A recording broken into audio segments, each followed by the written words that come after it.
ایک ایسے نبی جنہیں دیو ہیکل ویل نے نکل لیا، آپ سے ایسی کون سی خطا سرزد ہو گئی تھی اور آپ مچھلی کے پیٹ میں 40 دن تک کیسے زندہ رہے؟ اس ویڈیو میں ہم اس ہستی کے متعلق جانیں گے جن کا واقعہ قرآن مجید میں یونس اور توریت میں جنہ کے نام سے آیا ہے۔ تاریخ میں اشوری قوم ایک طاقتور قوم کی حیثیت سے جانی جاتی ہے جس کا دارالحکومت اشور تھا۔ اشوری دراصل بنی اسرائیل کی نسل سے تعلق رکھتے تھے جو بخت نصر کے حملے کے بعد غلام بنا کر بابل اور عراق لائے گئے تھے۔ اس زمانے میں دریائے دجلہ کے مقام پر نینوا کے نام سے ایک چھوٹی سی بستی تھی۔ اشور کے کسی بادشاہ نے ایک دیوتا کے نام سے نینوا میں ایک مندر بنوایا۔ رفتہ رفتہ دوسرے بادشاہوں نے بھی مندر اور عمارتیں بنوانی شروع کر دی، اور پھر ایک دور ایسا آیا کہ یہ چھوٹا سا علاقہ سلطنت اشوریہ کے عظیم و شان دارالسلطنت میں تبدیل ہو گیا۔ نینوا کے شہر کے بیچوں بیچ مندر اور شاہی محل بنے تھے جہاں سے اشوریوں کا بادشاہ پوری سلطنت پر حکومت کرتا تھا اور اونچے تخت پر بیٹھ کر بازاروں، گلیوں اور تفریح کا نظارہ کرتا تھا۔ اشور کے مغربی علاقے میں لہلہاتے کھیت تھے، پورا شہر باغات اور درختوں سے سبز تھا۔ اشوریہ لوگ پتھر تراشنے کے فن سے ماہر تھے، لہٰذا جگہ جگہ سنگ مرمر دیواروں پر ان لوگوں نے اپنے دیوتاؤں کے نقش و نگار بنا رکھے تھے۔ مختصر یہ کہ نینوا تہذیب و تمدن کے لحاظ سے انتہائی ترقی یافتہ شہر تھا۔ اشودر دیوتا ان کا سب سے بڑا دیوتا تھا۔ نیز یہ لوگ بادشاہ کو بھی دیوتا کا درجہ دیا کرتے تھے۔ یہ لوگ بت پرستی اور شرک میں مبتلا تھے۔ اس وقت نینوا کی آبادی 1 لاکھ سے زیادہ تھی اور یہ 700 قبل مسیح کا زمانہ تھا۔ اللہ نے اس دور میں لوگوں کی ہدایت کے لیے حضرت یونس علیہ السلام کو بھیجا۔ حضرت یونس کا پورا نام یونس ابن متا تھا۔ آپ حضرت ہود کی اولاد میں سے تھے، جبکہ بعض مفسرین کا کہنا ہے کہ حضرت یونس کا تعلق بنی اسرائیل سے تھا۔ آپ حضرت یوسف کے چھوٹے بھائی بنیامین کے بیٹے تھے۔ جب آپ کو نبوت ملی تب آپ کی عمر 28 سال تھی۔ آپ پر ایک صحیفہ بھی نازل ہوا جو توریت میں جونا کے نام سے موجود ہے۔ حضرت یونس سب سے پہلے اشوری بادشاہ کے پاس گئے اور اسے پیغام حق سنایا، اسے خدائی کے جھوٹے دعوے سے توبہ کرنے کا حکم دیا اور ایک اللہ کی عبادت کی طرف بلایا۔ حضرت یونس علیہ السلام نے اسے ان بنی اسرائیلیوں قیدیوں کو بھی آزاد کرنے کا حکم دیا جس نے انہیں قید کر رکھا تھا۔ نینوا کا بادشاہ آپ کی باتیں سن کر غضبناک ہو گیا اور آپ کی جان کا دشمن بن گیا، لہٰذا آپ علیہ السلام نینوا کی عوام کے پاس گئے اور انہیں توحید کی دعوت دی، انہیں شرک و بت پرستی اور دوسری برائیوں کو چھوڑنے کا حکم بھی دیا، مگر اہل نینوا نے ایمان لانے سے انکار کر دیا اور اللہ کے رسول کو جھٹلا دیا، اور حضرت یونس مسلسل اس کوشش میں رہے کہ ان کی قوم کے لوگ راہ راست پر آ جائیں۔ آپ نے انہیں بہت سمجھایا اور دعوت کے کام کو جاری رکھا۔ دیکھتے ہی دیکھتے 40 سال کا عرصہ گزر گیا۔ قوم حضرت یونس کو انکار کرتی رہی اور شرک پر ڈٹے رہی۔ نیز حضرت یونس کو دھمکیاں بھی ملتی رہیں کہ نیز اگر آپ نے اشود دیوتا کے خلاف کچھ کہا تو آپ کو قتل کر دیں گے۔ آخرکار حضرت یونس اپنی قوم سے مایوس ہو گئے۔ جب ان کی سرکشی اور نامانی انتہا کو پہنچ گئی تو اللہ نے حضرت یونس کو حکم دیا کہ لوگوں کو آگاہ کر دو کہ 3 دن کے اندر ان پر عذاب آنے والا ہے۔ لہٰذا آپ نے اہل نینوا کے سامنے اعلان کیا اور کہا کہ لوگوں، 3 دن میں بت پرستی اور شرک سے توبہ نہ کی تو تم پر اللہ کا قہر نازل ہوگا اور پورا شہر تباہ و برباد ہو جائے گا۔ لوگوں نے آپ کا مذاق اڑایا اور کہا ہم تمہارے رب کی طرف سے عذاب کے منتظر رہیں گے۔ آپ کی قوم نے آپس میں مشورہ کیا تو اس بات پر سب کا اتفاق ہوا کہ حضرت یونس کو کبھی جھوٹ بولتے نہیں دیکھا گیا، لہٰذا ان کی بات نظر انداز نہیں کرنی چاہیے۔ مشورے میں یہ بھی بات طے ہوئی کہ دیکھا جائے کہ حضرت یونس علیہ السلام رات بستی کے اندر رہتے ہیں یا باہر۔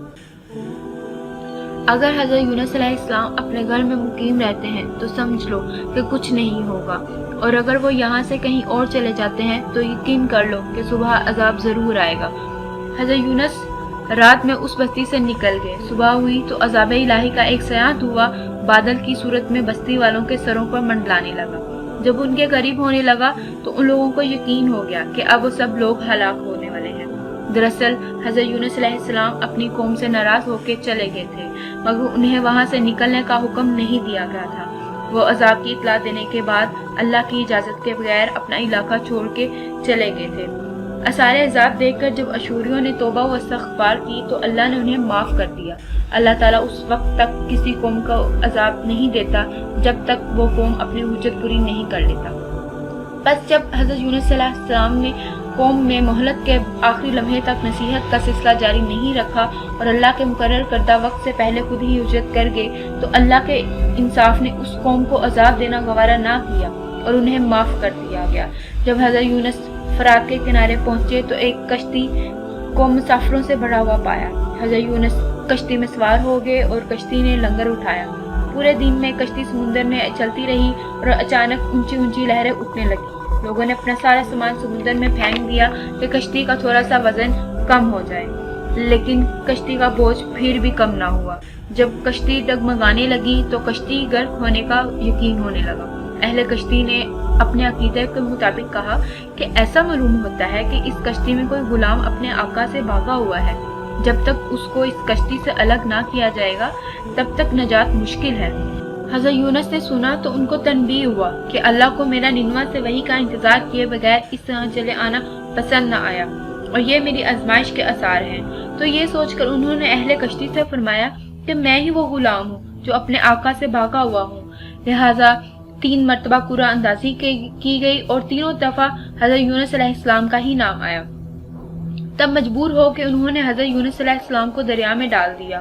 اس وقت اللہ نے ایک بڑی مچھلی کو حکم دیا کہ انہیں نگل لو، یہ تمہاری غذا نہیں ہے، اس لیے ان کے جسم پر کوئی تکلیف نہیں ہونی چاہیے۔ مچھلی نے حضرت یونس علیہ السلام کو اپنے پیٹ میں نگل لیا۔ حضرت یونس نے جب مچھلی کے پیٹ میں خود کو زندہ پایا تو بارگاہ الہی میں اپنی ندامت کا اظہار کیا کہ میں وحی الہی کا انتظار کیے بغیر اور اللہ کی اجازت لیے بغیر امت سے ناراض ہو کر ننوا سے نکل آئے۔ حضرت یونس نے مچھلی کے پیٹ سے اللہ کو پکارا۔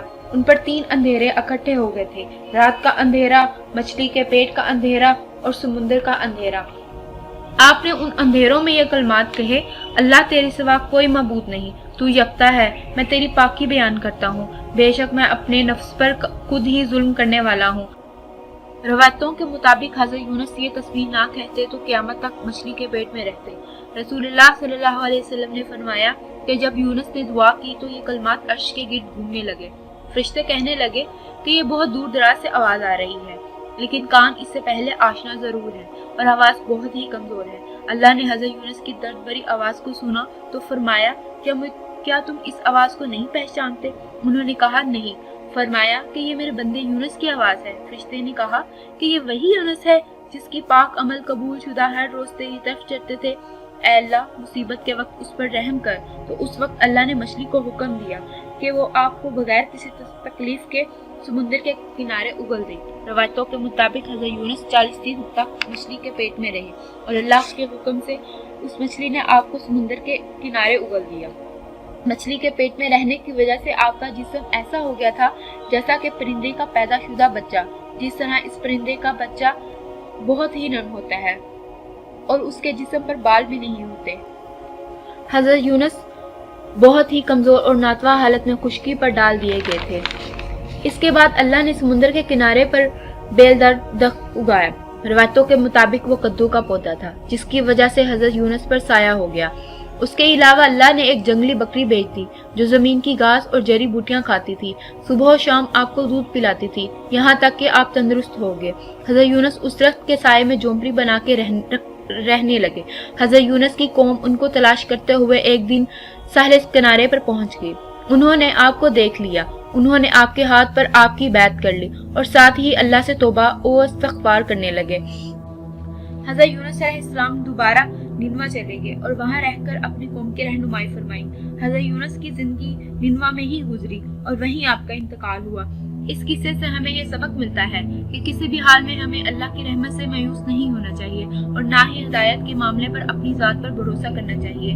ہدایت تو صرف اللہ کی ہی طرف سے ہے، ہمارے ذمے صرف پیغام حق پہنچانا ہے۔